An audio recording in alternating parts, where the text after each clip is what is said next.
abraçado? Então agora vai lá, abraça aí, ou aperta a mão, ou dá um toquinho de mão, ou dá um tchauzinho, mas pelo menos 5 pessoas, fale aí com 5 pessoas, fale aí, diga Jesus te abençoe, diga Jesus te renove, Jesus te transforme, Jesus derrame graça sobre ti, Jesus te dê prosperidade, Jesus te dê saúde, vá profetizando bênção, vá falando tudo de bom para essa pessoa, diga o quanto ela é importante, diga o quanto você, intercede por ela. E se não intercede, hoje é dia de interceder.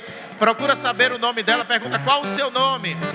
E aí anota na sua mente o nome dessa pessoa, porque a partir de hoje você vai ser o intercessor desta pessoa. Glória a Deus. Próxima vez vai ter até uma musiquinha para acompanhar.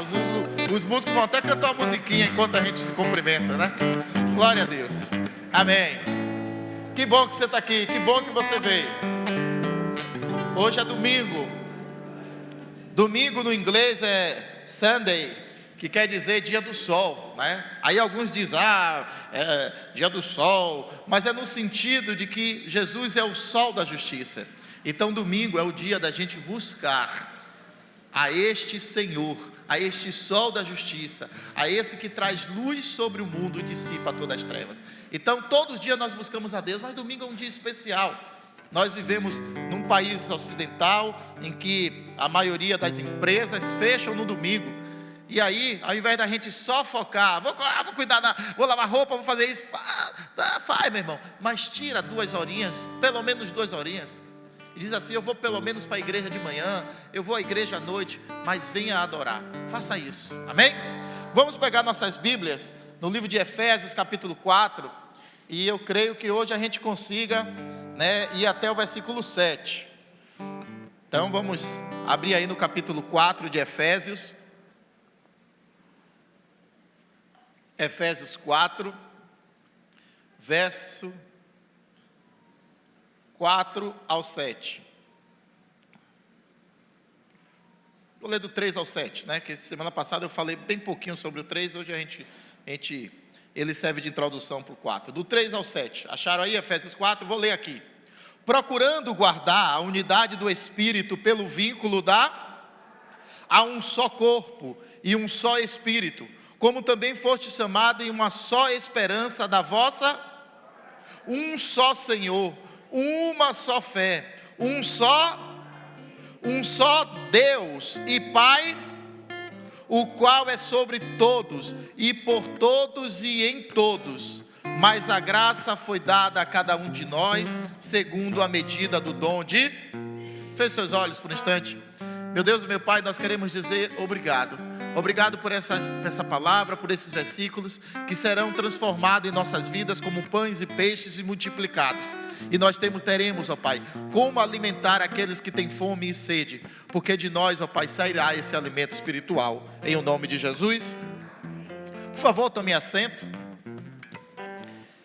É bom sempre que você vier para a igreja trazer papel, trazer caneta, trazer Bíblia, de papel, Por que Bíblia de papel? Porque na Bíblia você pode escrever, A palavra Bíblia significa coleção de livros. Então a Bíblia é um livro, e livro você risca, eu pelo menos risco meus livros, Então, mas eu só gosto do celular, legal, não tem de papel, traz do celular, mas se quiser trazer de papel, e especialmente domingo de manhã, onde a gente faz esse estudo mais aprofundado da palavra. Então vamos lá. No versículo 3 diz, procurando guardar a unidade do Espírito pelo vínculo da paz. Queridos, nós precisamos entender, quando o apóstolo Paulo diz que é para a gente guardar a unidade do Espírito pelo vínculo da paz, que isso não é como muitos têm dito por aí. Muitos têm, e especialmente fora da igreja cristã, usa de forma deturpada o sentido de unidade de paz. E diz assim, não vamos falar de doutrina, não vamos falar de igreja, não vamos falar disso e daquilo, vamos falar só do amor de Deus. E isso não está errado em falar.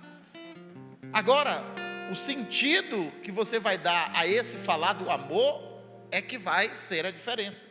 Porque nós não podemos de maneira alguma dizer assim: mas a doutrina nos divide. Sim, eu falei sobre doutrina semana passada e mostrei que a doutrina que o apóstolo Paulo fala aqui é a doutrina de falar do Evangelho. O que é doutrina? É falar das coisas de Cristo.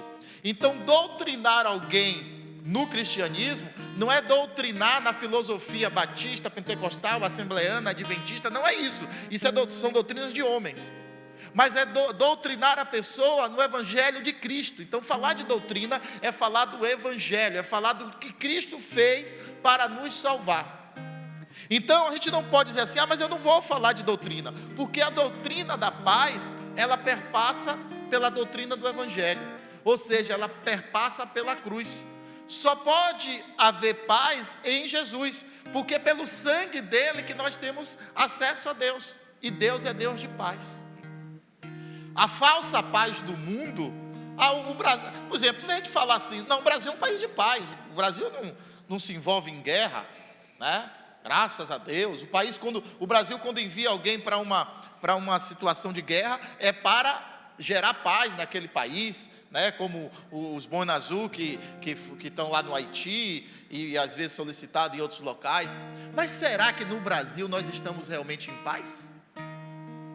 Nós temos uma guerra em todos os sentidos nesse país. Então, guerra não é só, a paz não é só você olhar para o outro e dizer: oi, tudo bem, eu não brigo com ele. Isso não é paz. A paz verdadeira é a paz que nos une a Deus. Então, querido, nós precisamos entender isso. Quando a gente, semana passada, estudou os versículos iniciais, a gente viu que não se fala de amor sem falar de doutrina, ou seja, sem falar de salvação. Então, se a gente quer buscar a unidade da paz, e essa unidade não está baseada no Evangelho, isso não existe. Então, em outras palavras, unidade, dizer: não, porque vamos fazer o ecumenismo, falei sobre isso aqui semana passada, expliquei, vamos estar, todo mundo é filho de Deus, Deus vai salvar todos. Isto é um ledo engano. Não existe essa doutrina de salvação universal, de salvação para todos. Não. E por que não? Porque a palavra diz que não. Bora ver? Apocalipse 20:15, eu vou ler aqui para você, para a gente ganhar tempo, que hoje tem a apresentação de uma criança. Apocalipse 20:15 diz assim: e aquele que não foi achado escrito no livro da vida foi lançado no lago de fogo. Peraí, então tem um livro onde só vai ser salvo, só vai ter a vida eterna as pessoas que estiverem com o nome naquele livro. Aquele livro que só o Cordeiro vai abrir, só o Senhor Jesus Cristo vai poder abrir. O anjo traz a ele e ele abre, e ali tem o nome de todos que são salvos. Então, se ali tem o nome de quem vai ser salvo, quer dizer também que quem não tem o nome ali vai ser condenado. Então a salvação não é para todos. E qual é a condição para que seja salvo? A condição para que seja salvo é que reconheça Jesus Cristo como o único e suficiente Salvador. O confesse, se batize, congregue e viva uma vida de santidade. Então, essa coisa: mas como é que Deus vai permitir que a pessoa vá sofrer eternamente, que a pessoa vá para o inferno? Que Deus é esse? Como é que diz que é pai de todos? Aqui a gente até leu que é pai de todos. Ele é pai de todos que o reconhece como pai, até porque nós somos filhos por adoção. E nós temos, isso dentro da teologia arminiana. Se você é calvinista, aí você pensa diferente, não tem problema, a gente respeita, e o objetivo é que tanto um quanto o outro, Jesus é que salva. Então, nós cremos que se a gente não reconhecer a Jesus como Senhor e Salvador, a gente não é filho de Deus. João 1,12 declara isso. João 1,12 diz: todos quanto o aceitaram, deu-lhes o poder de se tornarem. Então, como é que eu me torno filho de Deus? Não é todo mundo é filho de Deus. Filho de Deus se torna nascendo de novo. Então, feita essa introdução aí, no versículo 3, os versículos 4, 5 e 6, eles trazem 7 pontos de unidade. E lembre-se, o livro de Efésios é o livro da unidade, e esta igreja está buscando a unidade. Então nós estamos estudando Efésios. Vamos lá ver o que Paulo nomeia como realidades básicas para a unidade. A primeira coisa está aí no versículo 4, quando ele diz: há um só corpo. Então a primeira coisa que nós vamos estudar: um só corpo. Corpo, nós já explicamos, corpo significa igreja, porque o cabeça da igreja é Cristo, e o corpo de Cristo é a igreja. Então quando aqui fala um só corpo, está dizendo uma só igreja. E quem sabe qual é o nome da igreja verdadeira?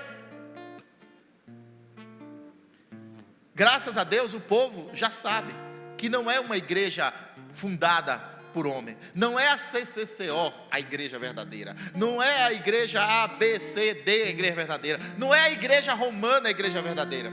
A igreja verdadeira é a igreja que se chama pelo nome de Jesus, aquela pessoa que o reconhece como Senhor e Salvador, e no seu coração ele é um verdadeiro adorador exclusivo de Jesus. Ele não adora a Jesus e A Jesus e B, não, é só Jesus.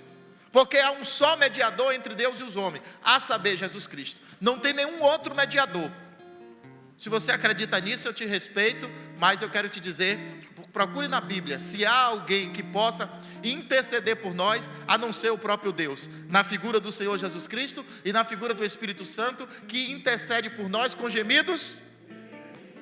Então, não existe nenhum santo, nenhuma santa, nenhum orixá, nenhum avatar, nenhum espírito que possa interceder por nós. Isso é Bíblia, isso não é ofensa religiosa, isso não é desrespeito religioso, isso é Bíblia. E você pode perguntar a qualquer padre, a qualquer pastor, a qualquer pessoa que estude a Bíblia, que vai dizer: não, há um só Senhor e Salvador. Aí às vezes a pessoa bota alguma coisa no meio do caminho. Então, a gente precisa entender que há só uma igreja, e essa igreja é formada por mim, por você e por todas as pessoas do mundo que busca um só Deus. E nós formamos então uma só família, e essa família é o corpo de Cristo, a noiva de Cristo, que vai ser arrebatada. E como é que eu faço para entrar nessa família? Bom, eu já falei de João 1,12 e também posso citar: todo aquele que crer e for, será. Então eu me torno parte dessa família quando eu sou batizado no corpo de Cristo. Já já eu vou falar sobre batismo, até porque vai ter aqui mais à frente um só batismo. Então quando eu sou batizado no corpo de Cristo, ou seja, quando eu sou imerso, quando eu entro no corpo de Cristo, quando eu faço parte de uma família realmente cristã, a partir daí há um só corpo. Nenhuma igreja recebeu de Jesus Cristo, nenhuma igreja recebeu de Jesus Cristo a outorga o direito de bater no peito e dizer: nós somos a igreja verdadeira. Não.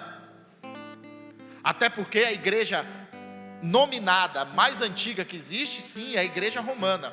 E ela foi fundada em 1317 pelo imperador romano Constantino. Isso é história, você estuda na escola. Não foi Jesus que fundou a igreja romana. Até porque se Jesus tivesse fundado a igreja romana, não seria igreja católica apostólica romana. Poderia ser até igreja católica apostólica. Aí poderia. Porque católico quer dizer universal e apostólico que acredita nos apóstolos. Não seria de um país, de um reino. Romano quer dizer que pertence o quê? A Roma. É tanto que tem igreja católica apostólica brasileira. Ali em Roma tem uma, perto de Irmanduz. Tem, grandona ali. Bota assim: Missa de Santo Expedito. Já viu? É a igreja católica apostólica brasileira. É tanto que tem igreja católica apostólica ortodoxa, grega, na Rússia, na Grécia. Não é?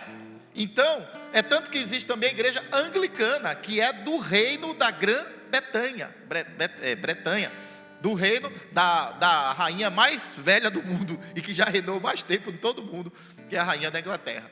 Está entendendo?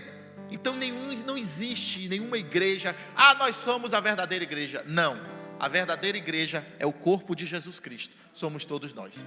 É isso que o apóstolo está dizendo. Então, para que haja unidade, a gente precisa entender que o irmão que congrega lá na Universal é meu irmão.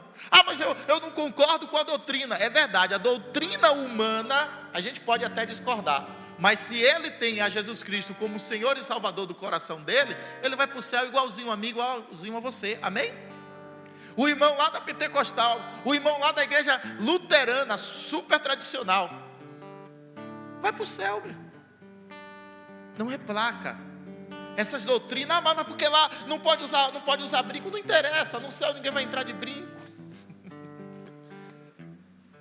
Então, nós precisamos entender de uma vez por todas. Nós fazemos parte de um só corpo, o corpo do Senhor Ainda no versículo 4 ele diz: e um só Espírito. Um só Espírito. E o que é esse um só Espírito? É o Espírito que habita em todos nós. E onde é que está isso? Por favor, vá lá para o livro dos princípios, no capítulo 2, verso 7. Livro do princípio. Qual é o livro dos princípios? Isso, Gênesis. Gênesis 2, verso 7. Achou? Aí não tem dificuldade para encontrar não, né? Aí fui beber água, me engasguei. E formou o Senhor Deus o homem do pó e soprou em seus narizes, né? E aí você diz: oxe, o homem tinha 2 narizes. Não, cada buraquinho são 2 buracos. Em seus narizes o fôlego e o homem foi feito alma Queridos, nós precisamos diferenciar essa situação, porque alma vivente por alma vivente, o cachorro é uma alma vivente, sim ou não? O cachorro não precisa respirar para viver? O peixe não precisa respirar para viver? Só que ao invés de pulmão ele tem brânquias, né, que absorve a água, retira o oxigênio da água, e aí ele consegue fazer a respiração dele. Até as bactérias respiram, né? É chamada respiração anaeróbica, se eu não me engano é isso, né? Eu estudei pouca biologia porque eu fiz curso técnico, então, não, aeróbica é a nossa, é anaeróbica, não é isso? Eu acho que é. Se não for, depois vocês consertam aí. Estou tentando lembrar de algo que eu estudei quando eu tinha 15 anos, no primeiro ano, que era chamado primeiro ano básico, depois vinha o segundo, terceiro e quarto, que era só curso técnico, então não tinha mais biologia. É muito tempo atrás, irmão, já se vão 34 anos. Muito bem. Então, todo ser, né, vivo respira. Então, esse sopro que aqui está falando não é tão somente o sopro da vida. É claro que se eu tapar o nariz e tapar a boca, dentro de alguns segundos ou minutos eu morrerei. Mas o que Deus soprou aqui no original está escrito ruá. E Deus fez o ruá. Deus deu o sopro da vida eterna. Deus pegou o que tinha dentro dele. E Deus é espírito. Deus é matéria? Não, Deus é espírito, sim ou não? Tanto cristãos como esotéricos, como os espíritas acreditam nisso, que Deus é espírito. O que é que o espírito vai soprar? A gente dá aquilo que a gente tem. O que é que o espírito vai soprar? Espírito. Então o que Deus soprou aqui em Gênesis 2:7, em mim e em você, foi o espírito dele, a divindade dele. Ele soprou a deidade dele e nos fez não só seres viventes, mas ele nos deu o direito da vida eterna. Aí volto a dizer: amo cachorro, mas cachorrinho não vai para o céu, viu, irmão? Cachorrinho não vai para o céu, tá? Ele morreu, acabou. Mas o homem, quando acabou, ainda segue o juízo de vida eterna ou morte eterna. Então, um só Espírito significa, para ter a unidade da paz, todos precisam estar cheios do Espírito Santo de... Ah, mas o Espírito que habita em mim é o Espírito lá ele, como algumas pessoas se apresentam na televisão, se apresentam no teatro. Uma vez, foi eu, a pastora Débora, o pastor Fábio e a pastora Ibra, a gente foi, né, receber um convite para ir no Teatro Castro Alves, assistir uma determinada peça, e a gente achou pelo convite que era uma coisa normal, mas não era. Quando chegou lá, né, o palco assim todo escuro, aí pulava alguém, já numa determinada posição, e aí dizia, lá ele, filho de lá ele, lá não sei das quantas, e não sei o que, de minha cabeça, de meu... Aí olha assim, a gente ficou, meu Deus, onde é que a gente veio? E as pessoas declaravam ali que era filho de tal coisa, de tal pessoa, de tal espírito lá. Então, não é esse o espírito da unidade da paz. O espírito da unidade da paz é o Espírito Santo. Só tem como a gente verdadeiramente viver ao lado dessa pessoa por todo o sempre, se ela tem o mesmo Espírito, que é o Espírito Santo de Deus. Deu para entender? Então, se não tem o Espírito Santo de Deus, meu irmão, a gente respeita, a gente anda, a gente trabalha, a gente come, a gente toma cafezinho, a gente dá a mão, a gente pega o mesmo ônibus, mas não tem como ter a união eterna, não tem como ter a paz que excede todo entendimento. Vamos lá, ainda no versículo 4. Então, um só corpo, diga um só corpo, diga um só Espírito e uma só esperança. Então, só nesse versículo 4 nós temos aí 3 vínculos da unidade: um só corpo, um só Espírito e uma só esperança. Agora veja, a esperança da vossa vocação. Falei aqui semana passada. Ah, não, porque, bispo, ore aqui por mim, porque eu espero ser isso, eu espero ser aquilo, eu espero ter aquilo, eu espero ter tal coisa. Querido, não é a sua esperança, não é o que você espera. Não, porque eu espero ser rico, milionário, eu espero ser um grande empresário, eu espero ser um grande médico, eu espero ser um grande jogador de futebol, eu espero ter uma casa de praia de 4.000 metros quadrados ali em Guarajuba, eu espero ter uma casa de campo lá em Campos do Jordão, em São Paulo, pego o avião aqui e vou para lá. Não é isso, não é isso que você deve estar esperando. Há uma só esperança na sua vocação. A pergunta é: quem é você? De onde você veio? O que é que você está fazendo aqui? E para onde você vai? Você veio para aqui vocacionado. Você tem um projeto para cumprir aqui, mas não é o seu projeto. Não é o projeto que seu pai também quer que você faça, sua mãe quer que você faça. É o projeto que Deus comissionou para você. E é essa a esperança que a gente tem. E qual é a esperança nossa para todos aqueles que são vocacionados? Eu vou cumprir o meu papel aqui, porque Jesus Cristo vai voltar. Eu vou cumprir o meu papel aqui, porque Jesus está voltando. E quando Ele voltar, assim como o agricultor chega no campo, e a Bíblia diz que Jesus, nesse caso, Ele vai ser aquele que vai fazer distinção entre o joio e o trigo. Você já deve ter visto, circulam vídeos por aí, até uma vez botei no grupo também, quando alguém pega o trigo de verdade, aqui tem até mas aqui é trigo seco, né?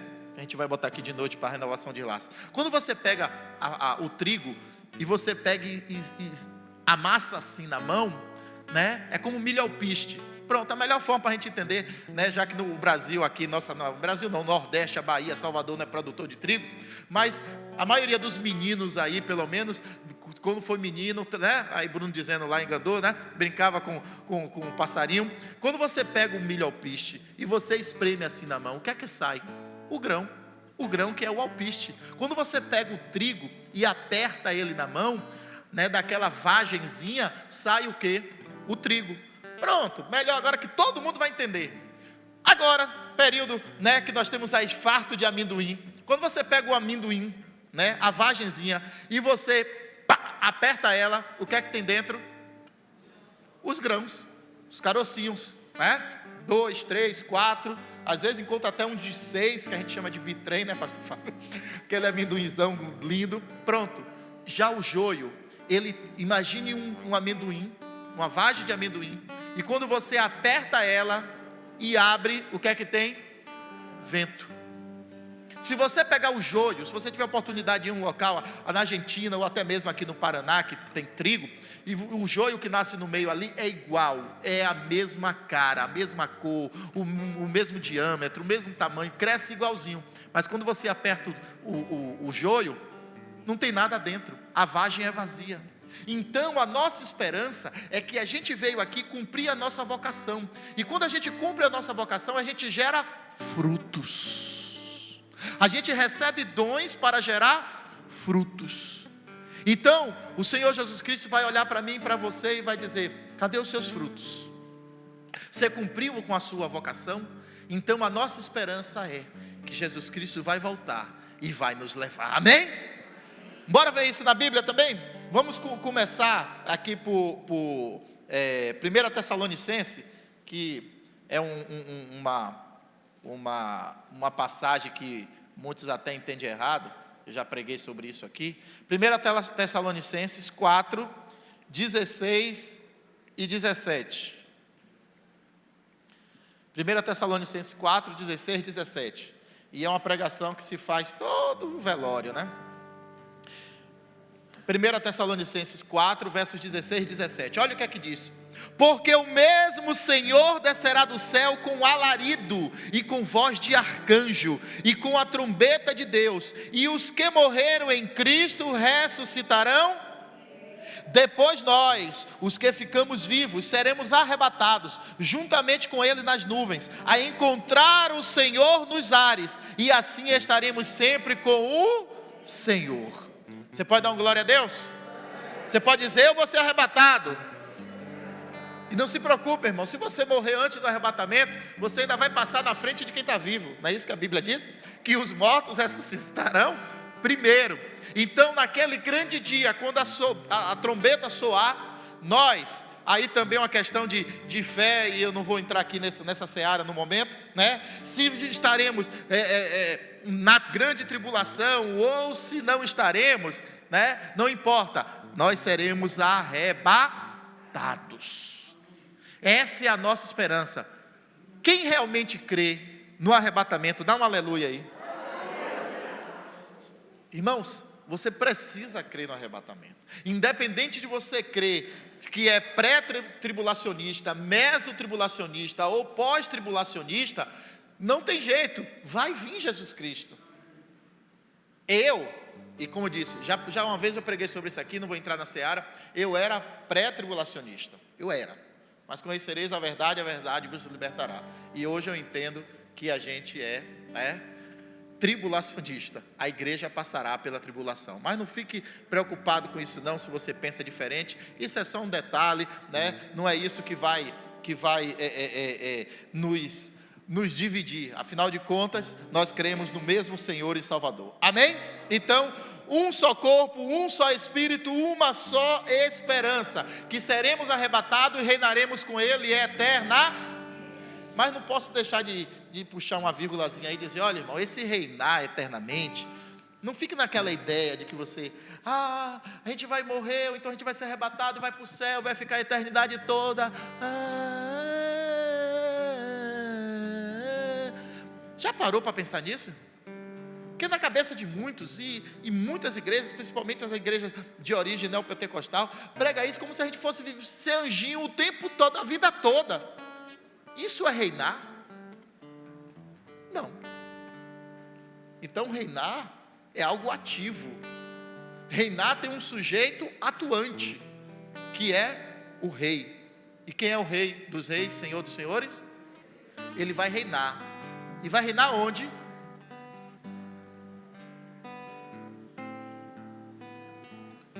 No YouTube tem uma pregação sobre isso, depois você procura. Muito bem, agora no versículo, voltando aqui para o versículo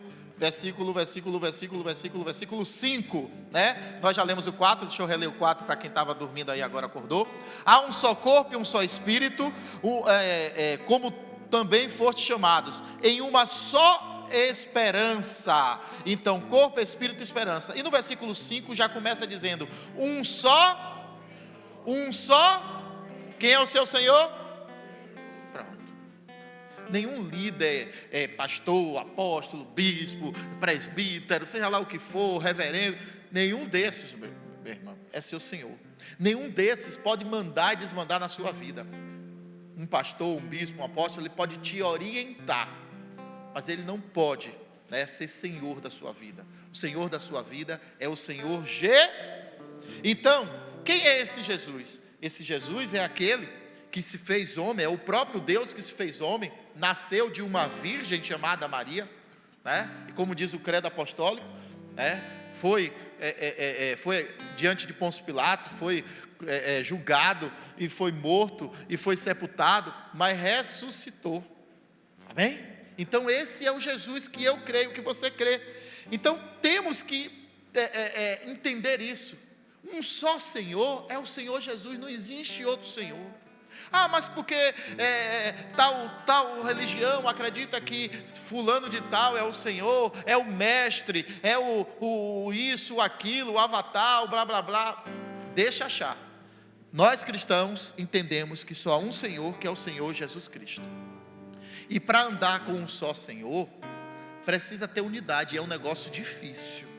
E para isso eu vou pegar um texto que quem até colocou no grupo de cooperadores foi a diaconisa Thelma. E quando ela colocou aquilo, eu disse, poxa, legal. Aí ela até no particular conversou comigo, eu conversei algumas coisas com ela. Olha aqui o que está, eu vou ler. Diz assim: tome cuidado ao tentar reconstruir aproximações que a vida rasgou.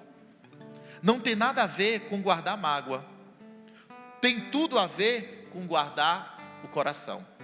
Há distâncias que são necessárias. Lembre-se de Abraão e Ló. Tiveram que se afastar. Não era nada pessoal, mas a convivência não era mais saudável. Isso não significa que jamais se viram novamente. Pelo contrário, Abraão chegou a entrar em guerra para resgatar o seu sobrinho. Lembra a guerra contra os 5 reis? No entanto, não o trouxe para o seu dia a dia. Portanto, algumas pessoas continuarão no nosso caminho, mas não na nossa mesa. Isso é muito forte e muito libertador.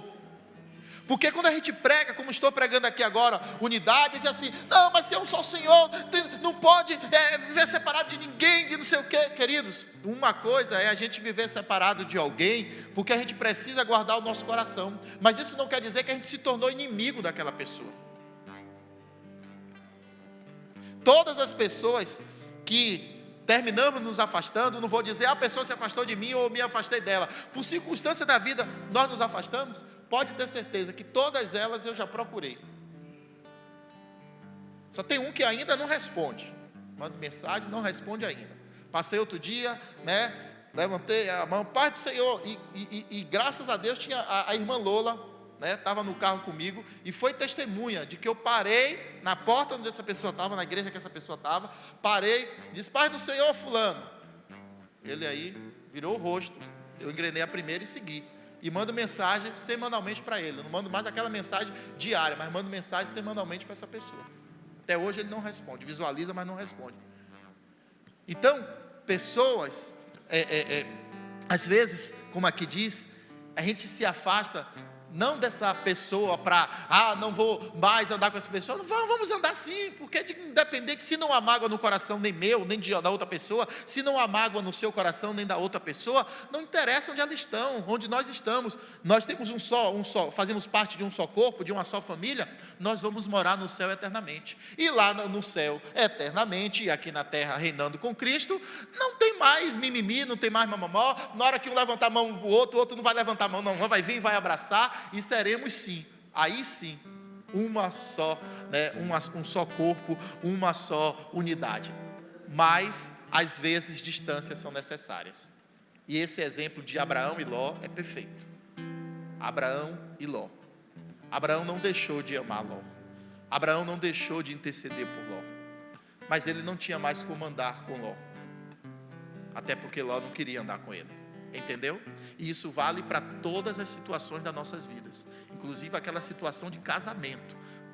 Se separou de sua esposa, se separou de seu esposo, tudo bem, era melhor que não separasse, né? A Bíblia diz que é melhor que não descase, mas já que aconteceu, respeite essa pessoa, fale com ele, fale com ela, mantenha um mínimo de diálogo até em função de seus filhos, não queira mal essa pessoa, não deseje mal essa pessoa, que às vezes no furor do divórcio, no furor da separação, da traição, você vai ver, você vai me pagar, você vai encontrar alguém pior, você vai... Repreenda isso se um dia saiu da sua boca. Repreenda isso.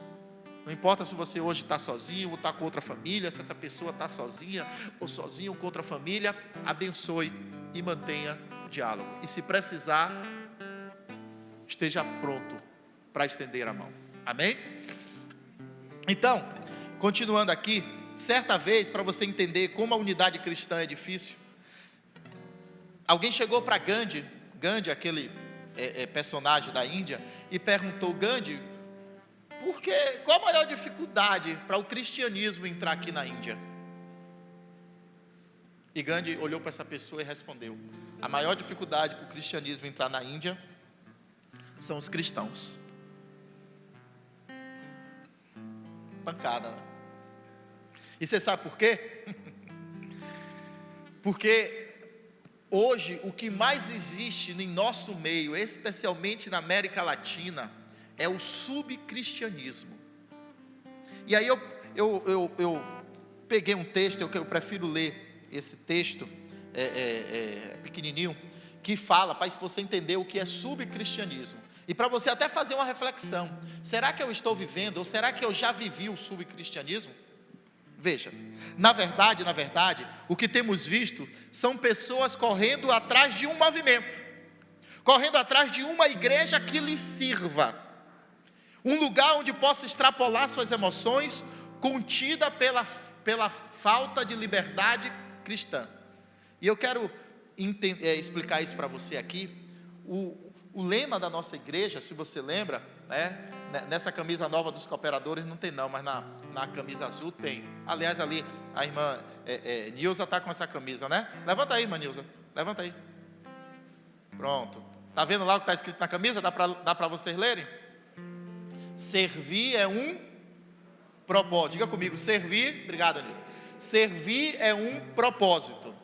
Então, nós estamos falando que a pessoa, o subcristianismo, é aquelas pessoas que vivem correndo atrás de uma igreja que lhe sirva.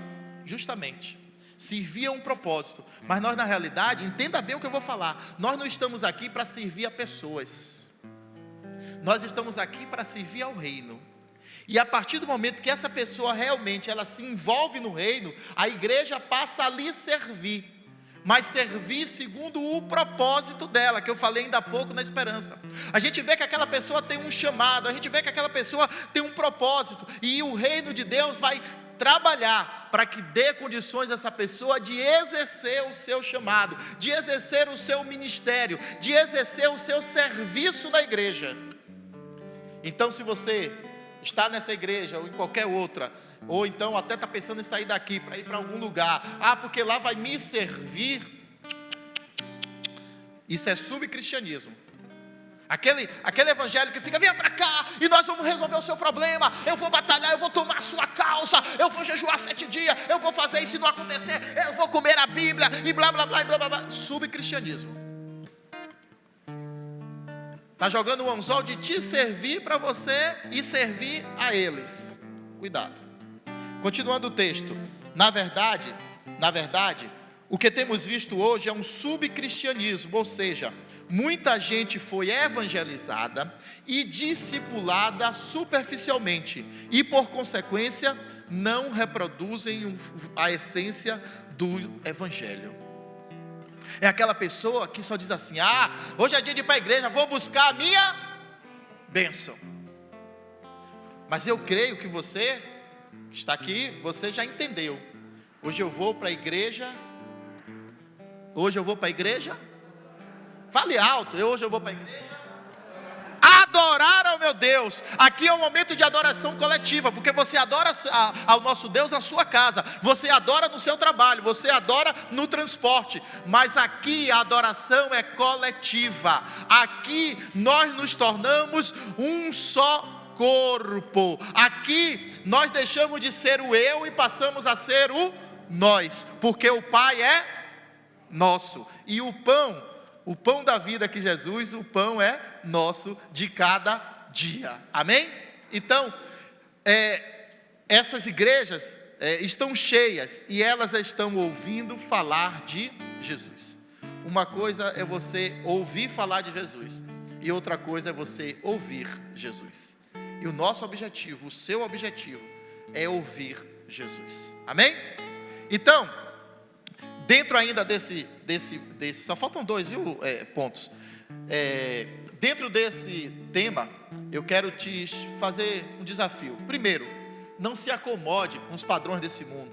Não se deixe levar pelos números, né? A igreja é cheia, a igreja é vazia. Chore, clame, grite por socorro, mas esteja atento aos que lhe pedirem ajuda, porque tem muita gente precisando da sua ajuda. E aí que entra a sua vocação. Se você é manicure, seja a melhor manicure do mundo. Se você é motorista de buzu, seja o melhor motorista de buzu do mundo. Se você é um oficial das Forças Armadas, da Força Auxiliar, seja o melhor oficial do mundo. Se você é um soldado raso, seja o melhor soldado do mundo. Seja sempre o melhor, porque tem alguém precisando da sua ajuda. E olha que coisa forte, não pense que você é um evangelista porque você está trazendo pessoas domingo para a igreja.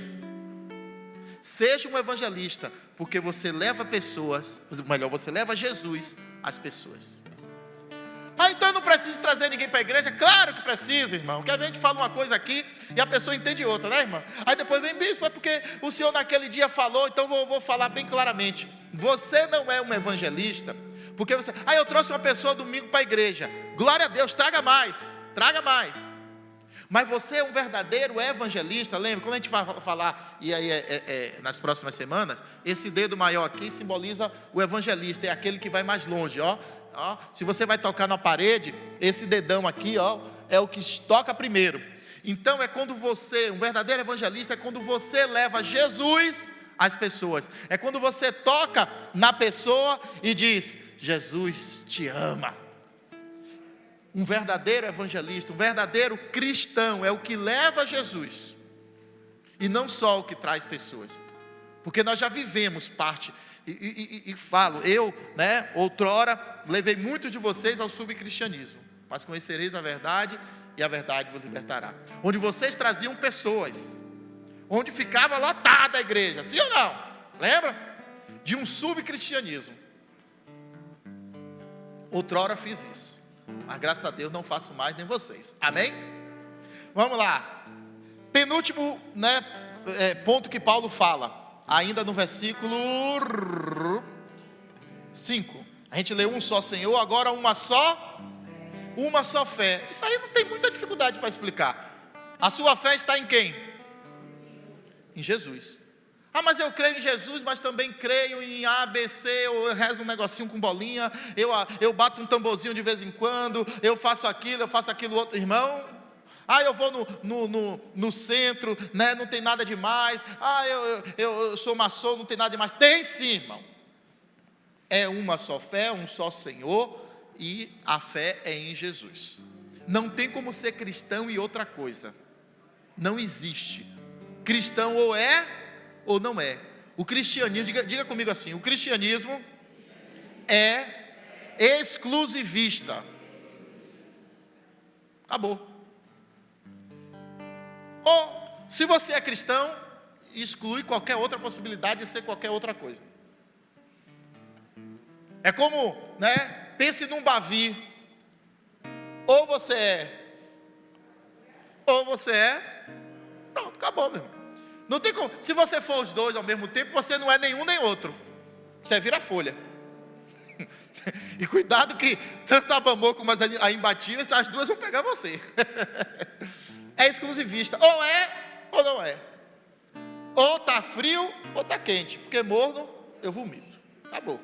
Vamos lá. E aí eu quero ler 2 versículos rapidinho aqui. Judas 3. Todo mundo já sabe a história de Judas, né, irmão? Judas 3, não quer dizer capítulo 3 não, quer dizer versículo 3, porque Judas só tem um capítulo, ou melhor, não tem capítulo, é uma carta. Judas fica depois de João, antes de Apocalipse. Se tiver com dificuldade, abra em primeiro capítulo de Apocalipse e volte uma página, aí você chega. Judas, verso 3, diz assim: amados, procurando eu escrever-vos com toda a diligência acerca da salvação comum, tive por necessidade escrever-vos e exortar-vos a batalhar pela que uma vez foi dada aos santos. Você vai ter que batalhar, meu irmão, para se manter na fé. Você vai ter que batalhar para se manter na fé genuína. Você vai ter, e qual é a fé genuína? É acreditar que você adora a Deus e todas as demais coisas vos serão. Então você não vem procurar o acrescentar. Isso é uma fé de subcristianismo. Eu vou para a igreja para eu conseguir minha casa própria. Eu vou para a igreja pegar a chave da campanha para conseguir meu carro novo. Não! Você vem para a igreja para adorar. Você acorda e respira para adorar. Você senta para comer para adorar. Você vai dormir para adorar. Você sonha, ronca, para adorar. Essa é a verdadeira fé. E não a fé que está se moldando por aí. 2 Timóteo 2,2. Vou ler aqui para ser mais rápido. Quem achou, achou. Quem não achou, anota como eu falei. E diz assim, Paulo, vou ler o 1 e o 2, Paulo escrevendo a Timóteo: tu, pois, meu filho, fortifica-te na graça que há em Cristo Jesus. É o que de mim, entre muitas testemunhas, ouviste. Confia a homens fiéis, que sejam idôneos, para também ensinarem os. Então a fé cristã é a fé que um passa para o outro.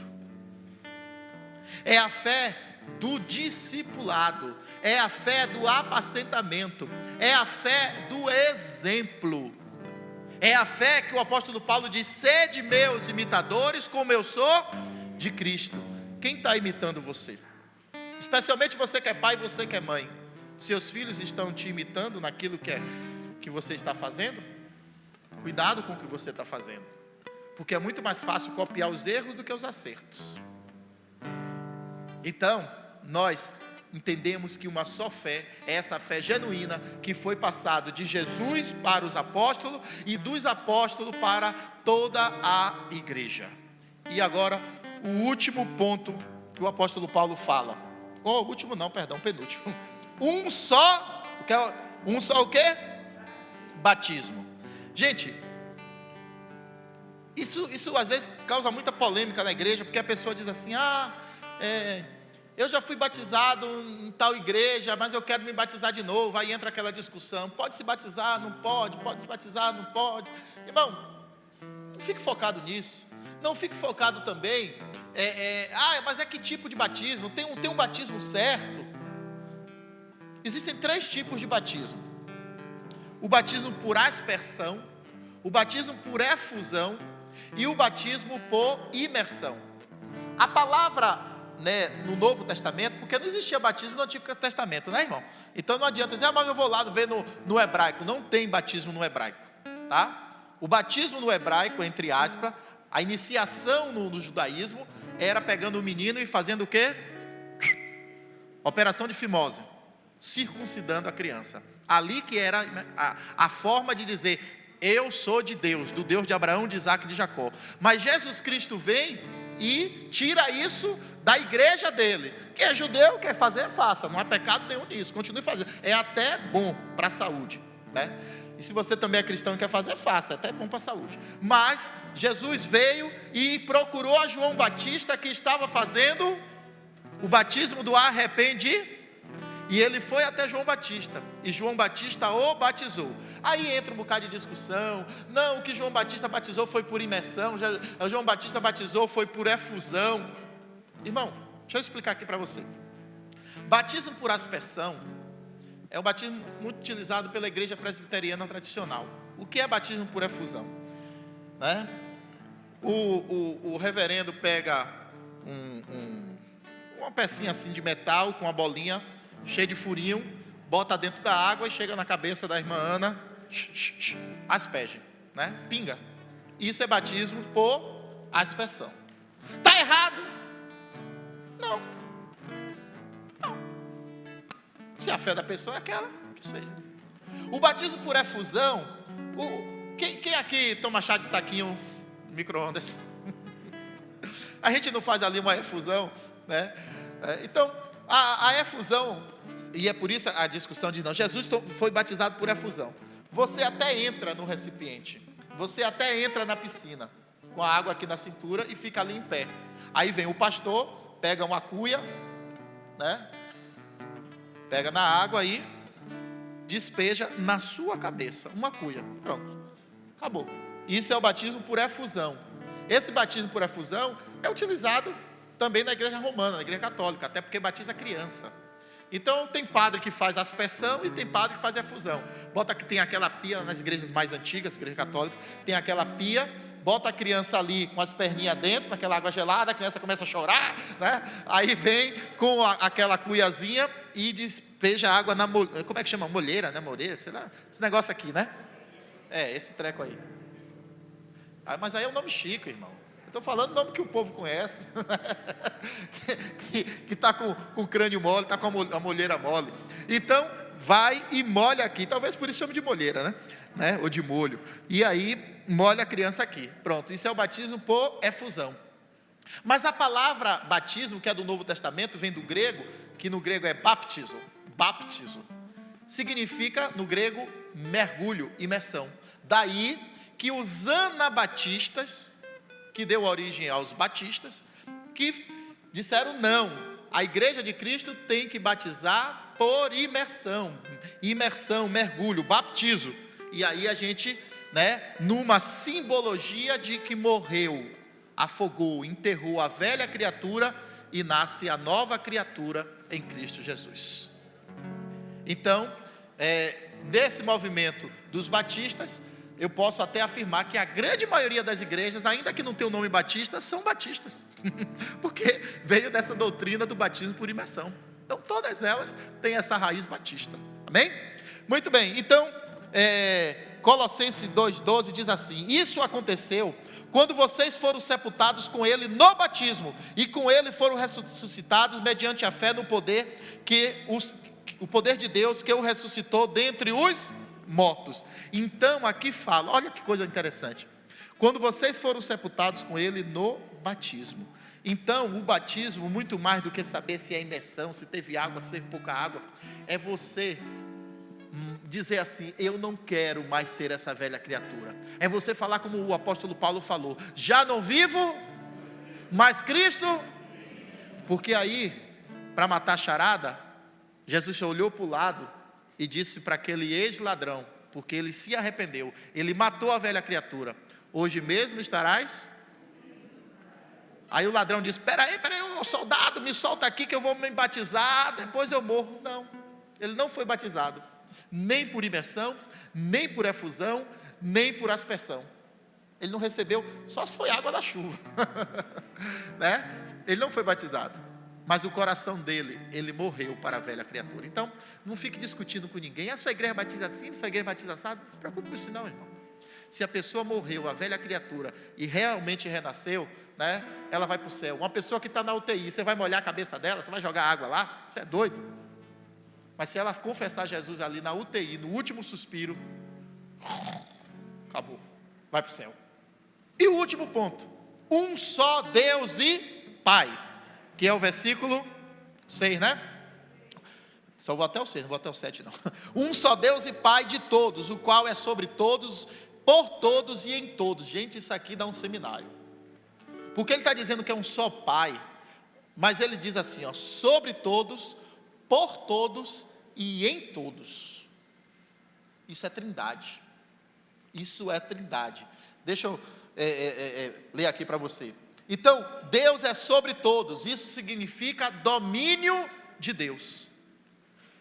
Ele é sobre todo, Ele é o dominador, Ele tem autoridade sobre tudo. Quem criou céu e terra?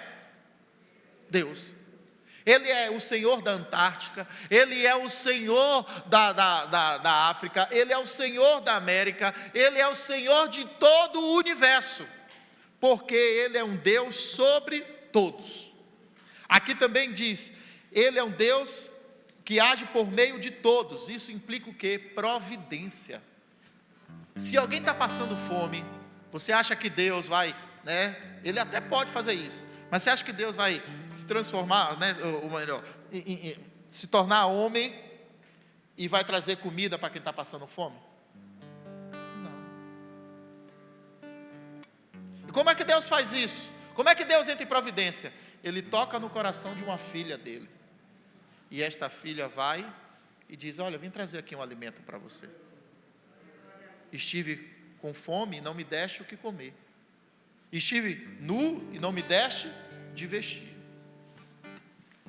A providência de Deus se dá através do corpo de Cristo, se dá através da igreja. Não espere governo, é a igreja de Cristo que tem que trabalhar no social, amém?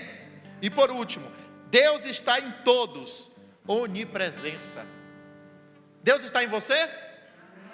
Então, quando Deus está na sua casa, Ele está com o domínio da sua casa, Ele está entrando em providência, porque você está orando pela sua casa, e Ele está lá presente através de você. É Deus Pai, Deus Filho, Deus Espírito Santo. É o Deus Pai, Criador de todas as coisas, é o Deus Filho, que se tornou Senhor de todas as coisas, e é o Deus Espírito Santo, que habita no coração de todas as pessoas que o confessam como Senhor e Salvador. Você entendeu nessa manhã? Está claro? Então, queridos, já estamos completando hoje a segunda semana e estamos ainda no versículo 6. Eu peço perdão, mas é a minha forma de pregar, e eu acho que vale a pena a gente, degustar cada versículo. Então, preguei hoje 3 versículos. Na próxima semana que estivermos aqui, vamos dar continuidade a esse livro de Efésios. Gostaria, por favor, que você colocasse em pé para que eu possa orar por você.